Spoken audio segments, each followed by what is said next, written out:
Welcome back to the G'day Mate podcast. Please join me as I welcome you today back with me. Today's a bit more of a different sort of format. As you can see, I'm kind of sitting here by myself. Got no one here with me. Actually, let me clarify that. Someone was supposed to be here today, but they bailed out. You know what I mean? I'm not gonna say a name, Musawi, but like I am kind of gonna say a name. Yeah, I was gonna have someone with me today, and they just did a number on me basically.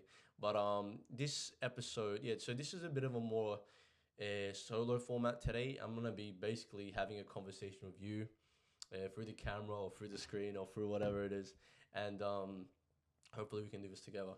And yeah, and you know, let me clarify. Usually when something happens with someone, I'll try to like reschedule, and we just do it another day or we'll just do it another time, whatever. But as you can see in the title, if you haven't read already, this sort of episode is kind of a bit more. It's basically a bit. We'll be focusing on Palestine, Sudan, and Congo, and a bit about Africa. And this is kind of it's a necessary video. I can't delay this video. I really wanted to do it. And I do apologize in advance if I don't get everything. I know I'm gonna have a mistake here or two, here and there, whatever. Please, allow me to apologize as I'm also learning with you guys. And I just want to talk about these these countries and these countries and a continent, and a bit about what I've been seeing. And I want to share some stuff with you guys.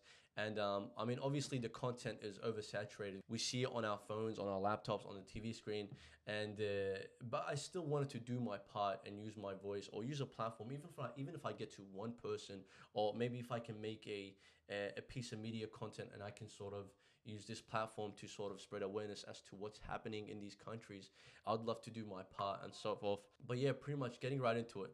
And also, let me say in advance, this is this is more important than the video itself. I don't think there's any amount of time given. How do I say this?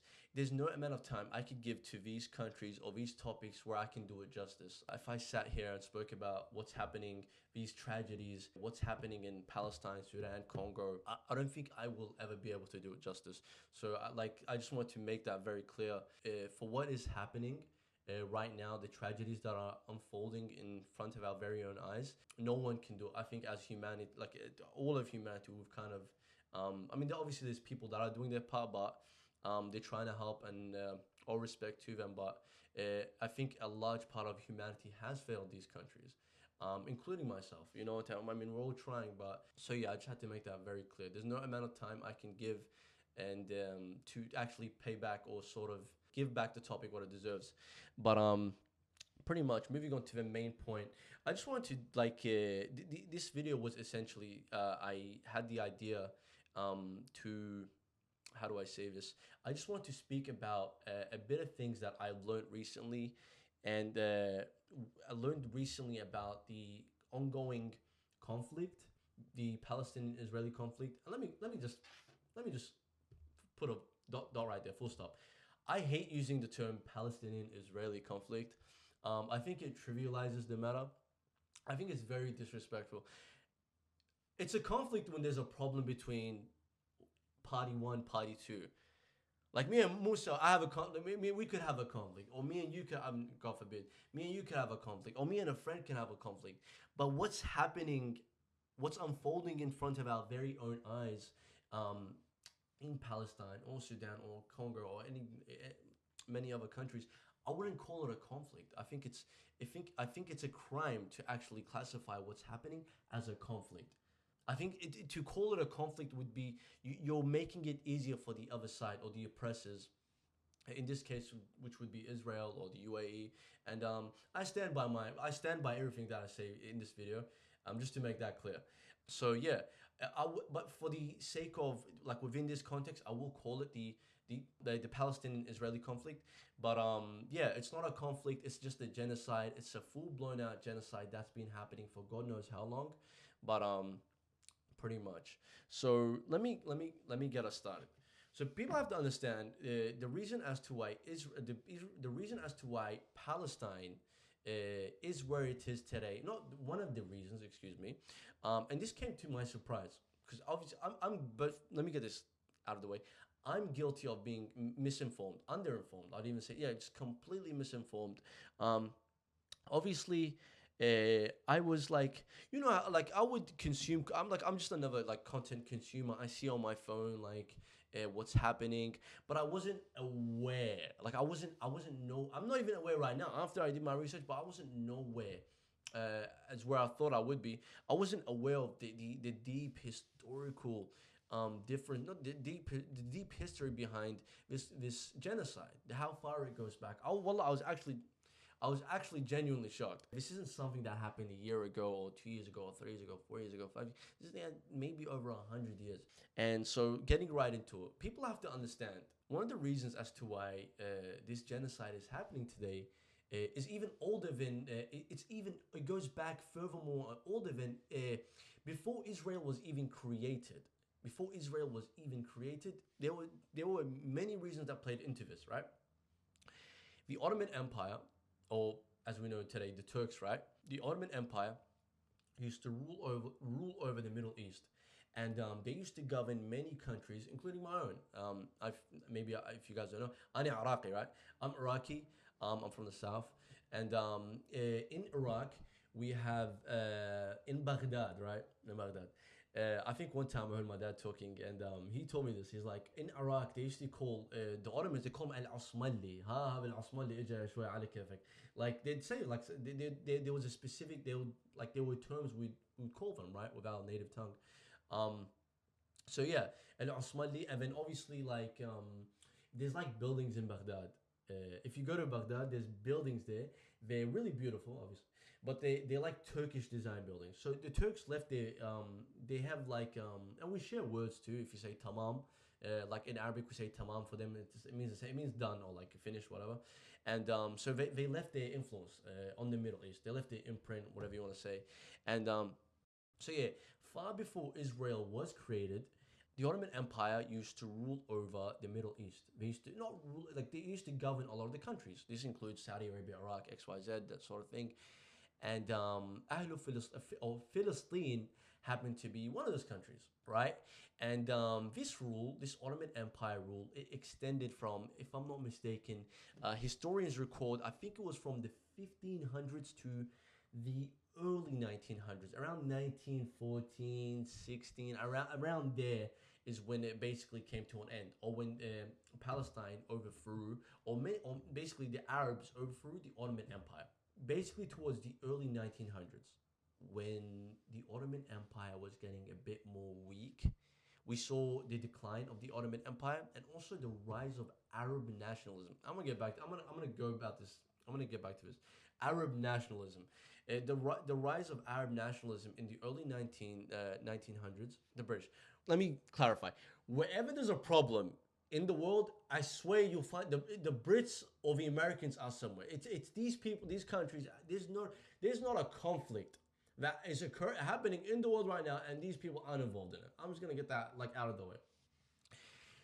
The Brits, if I'm not mistaken, the ambassador to Britain in Egypt, they basically speak to the Egyptians, which were one of the Arab states, and they're like, look, we'll help you guys overthrow the Ottomans. In exchange, you guys have to help us fight them. Also,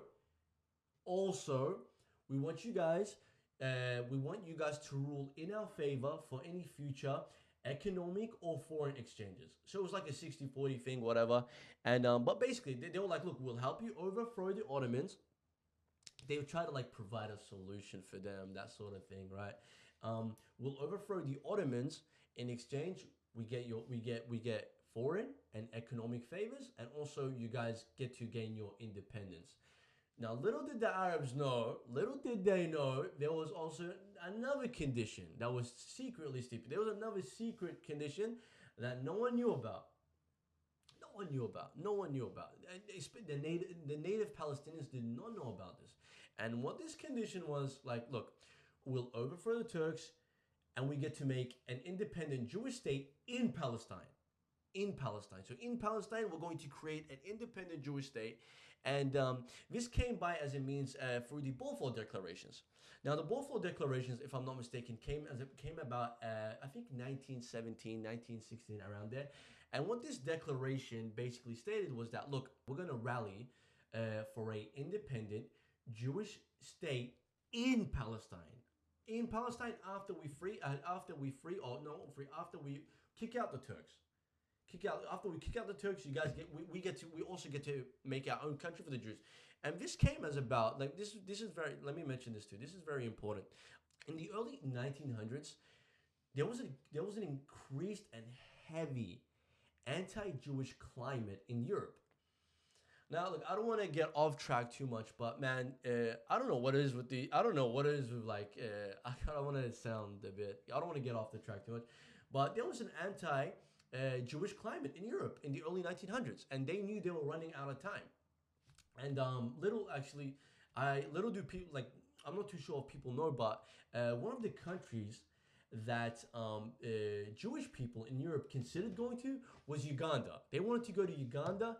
And if I'm not mistaken, there's another country. There's actually one more country. I cannot remember exactly which one it was, but there was another country they wanted to go to. But anyway, they thought of Uganda, and they thought of another country, I cannot remember, and they thought of Palestine. And in case people don't know, Palestine, they at that point in time, I think historians record that it was 9% Jewish. They had a Jewish population. Actually, all over the Middle East, there were Jewish people. I'm from Iraq. In the 1950s, we had Jewish people. We got along fine. Even today, we have Christians, Ashuria, Kaldania, all that stuff.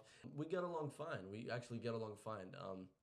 But yeah, they saw that as an opportunity, and they were like, oh, there's 9% Jewish people. There's a 9% Jewish population, yada yada yada. And then one of the reasons too was they had there was like a theological not theological. There was they claimed to have like a religious connection to the land. But yeah, so and then after 1916, when the Balfour Declaration was established, they were slowly pushing. They were slowly pushing Jewish people into Palestine, and the Palestinians, they noticed. And then at first they were all right. They tried to get along, that sort of thing. But a settler and a colonizer, they don't want your lunch money they don't want your land for today. They want it for tomorrow, and they don't settle for one piece of land. There's no such thing as a two-state solution. That's just a joke. And this is my opinion. I'm not a politician, or I don't have a degree in political science, but I don't believe in this idea of you're going to come into my country, then look, we'll split it in half, and then 5 years later down the line, I'm holding a map and it shows that, like, hey, there's every year you guys took more and more and more. What happened to this two-state solution? I'm not too sure what happened there, but yeah, pretty much I'm not too sure what happened there or what is going on right there. But there's a clear genocide. There's a clear line going on. There's a clear apartheid state that is currently active. And actually, let me sidetrack. Let me sidetrack for a bit. People don't know this, and including myself. I didn't know this before, but the British, which I mentioned earlier, and I said they got a history of doing these, like, wherever there's a problem, wherever there's an issue in the world, a genocide, but someone's bleeding, someone's dying, there's a British. The British are involved 90% of the time. In the early in 1884 to 1914, the Scramble for Africa movement was happening. Now, for people that don't know, the Scramble for Africa movement was basically European colonial powers such as Germany, France, Italy, Spain, and a few other more. They were scrambling for Africa. They came up with the idea, they came to the realization that Africa as a continent was so resource rich, they had to scramble for it. It's literally called, it was a movement, it was a time period or movement called the Scramble for Africa. So basically, the invasion, conquest, and colonization of almost 54 African countries. To people that don't know, all of the African countries were colonized except for two, Ethiopia and Liberia. And yeah, and here's another thing. This is why today, maybe if you guys have any friends from maybe like if you have any friends from West Africa, maybe like Cameroon and Senegal, if I'm not mistaken, they speak French. One of their languages is French. I think any person you meet from Cameroon or Senegal, and they'll speak French to you. Like how does that make? They'll speak very good French, and one of the main reasons as to why that happens is because they were a French colony. They were a French colony. Same reason with Ghana and Nigeria. They were British if I'm not mistaken, I apologize. They were British colonies. They were British colonies. Now the worst case of this, now that this we know about, this we all know about, and it's in history books. Obviously, a lot of it is covered up. A lot of the crimes that did happen are incredibly covered up. It's nothing as to like when it's pen to paper, it's nothing close to what you think. What was actually happening, the way they were, the way the it was I don't like to use the word slavery. I think would be disrespectful towards the Africans that did go through that colonization period. But let me explain something to you. King Leopold II. King Leopold II killed 20, historians record he killed 20 million Congolese people. 20 million. People, historians record he killed 20 million Congolese people. You don't know about him. I don't know about him. But they've got a statue for him all the way in if I'm not mistaken, they've got a statue for him in Brussels, Belgium. Nobody knows about him. Nobody knows about King Leopold II or the crimes that he committed in Congo. Nobody knows about him. This is one of the double standards. How if you have like there's certain dictators from Eastern Europe, there's certain historical figures you can't even mention their name without your electricity getting cut off. I'm not gonna say any names, but there's certain historical figures. You say their name, they'll cut your lights out. But people like King Leopold II, you don't know about him. So what this guy basically did during this time period, I think it was also around 1884, towards the early 1900s. King Leopold II, the way he was so different, he was different from these other European colonial powers. Was he actually he made the Congo his own personal property. He didn't make it a colony. It was actually his own personal property. He said, this is my property, not the country, not the countries. This is my property." And historian, as I mentioned before, historians recorded that he killed at least 20, not at least, at the highest maximum amount, he killed 20 million innocent poor Congolese people. And I'm not even talking about the slavery, the stealing, the destruction that happened during that time. So whether it was 20 million, 5 million, 10 million, that doesn't make it right, you know? But it's strange how we don't hear about these people. You don't know about King Leopold. I didn't know about him until actually a few years ago. Or maybe until a few months ago. Sorry, I apologize. But yeah, that's one of the many crimes that did occur that happened in Africa that no one knows about. Crossing over from that, the biggest displacement crisis is happening right now in Sudan. Nobody seems to be talking about it. Mass famine. The mass famine is occurring in Sudan, and unfortunately, not a lot of people are talking about it. And one of the main reasons as to actually the main reason as to why this conflict is happening right now is because of gold and the UAE.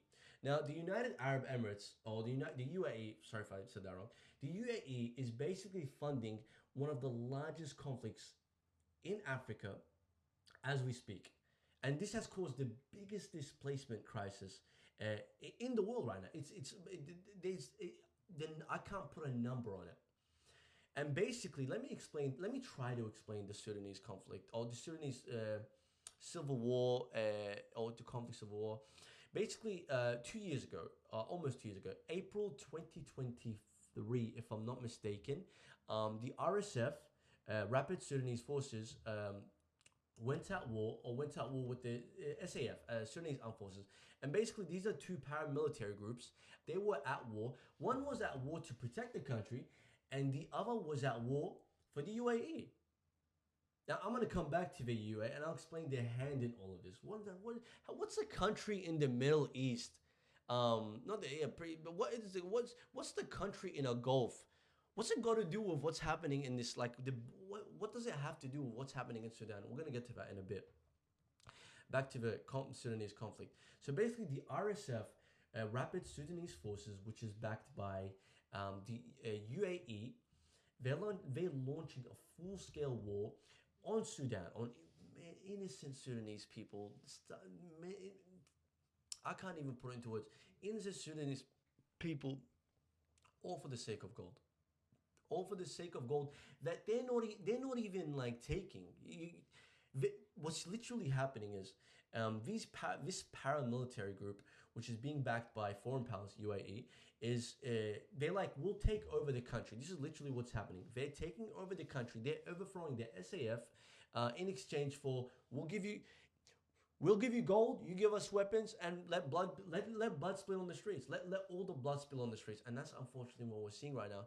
And it's a shame that not many people are talking about what's happening in Sudan and the famine that's occurring, the mass famines that are occurring in Sudan. It really is a tragedy that unfortunately that it's falling upon deaf ears. Not a lot of people are talking about it. Um, and yeah, it's awful. It's all for gold that they're not even gonna benefit from. They're not even benefiting from the gold. They're just killing people. Displacing, killing, starving people out, so they can give that gold to the UAE. And let me get to the UAE. Now, this is I cannot believe what I'm about to say. In case people don't know, the UAE sells 20 to 25% of the world's gold. 20 to 25% of the world's gold. How can you sell that with no gold mines? I don't understand. How can they don't have a single gold mine in the UAE? How are you selling all this gold? The answer is simple. What's happening in Sudan? They literally, it's a bidding war. They're backing the RSF to kill, displace, and hurt and destroy what Sudan as we speak for gold, blood gold, the gold that is literally, gold that is stained with the blood of innocent Sudanese people. It's so hard to put into words what's happening right now. And okay, this is the part where I kind of struggle. These are Muslim countries. The UAE is a Muslim country. I know I'm being idealistic right now, but this is actually what I'm talking. This is actually what's happening right now, and it's very very sad. It's very very sad. This is a Muslim country that's funding a displacement, genocide, murder of another fellow Muslim country, which is it just. I don't know if the word shame is appropriate to use, but I myself I'm speechless.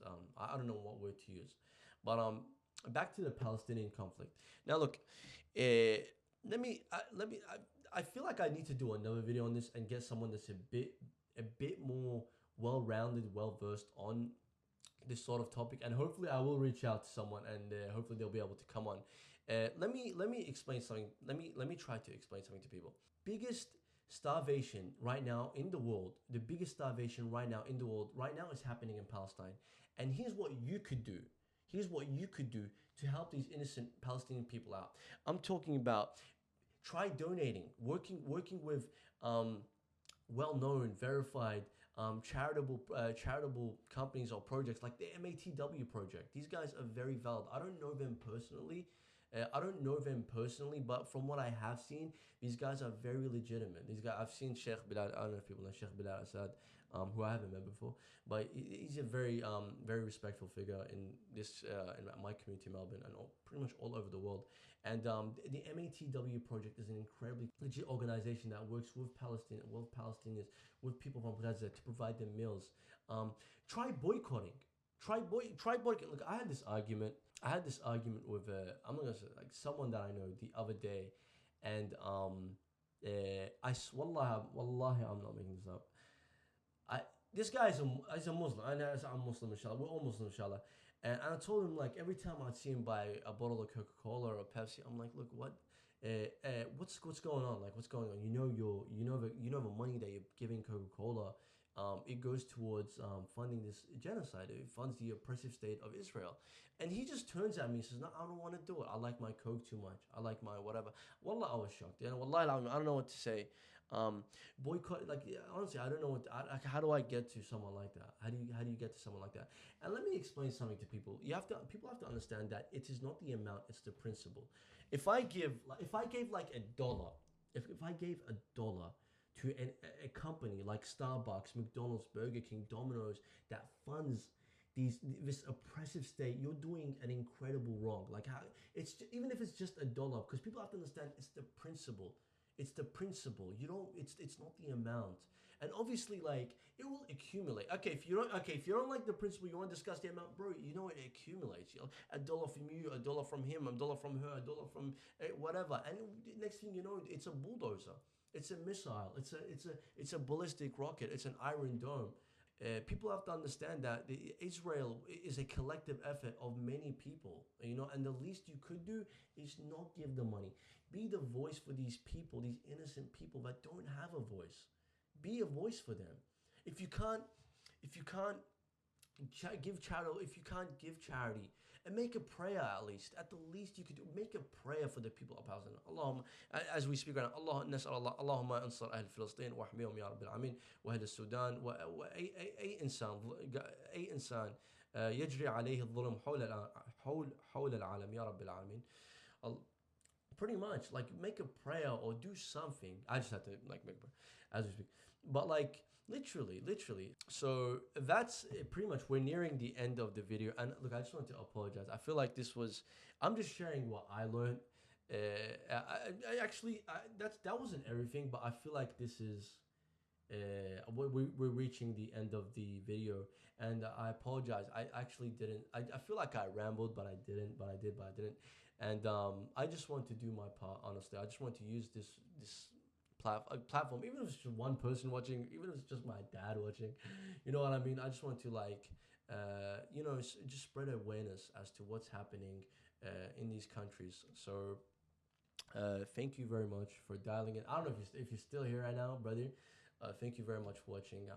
Please feel free to like, follow, and subscribe. And yeah, thank you very much.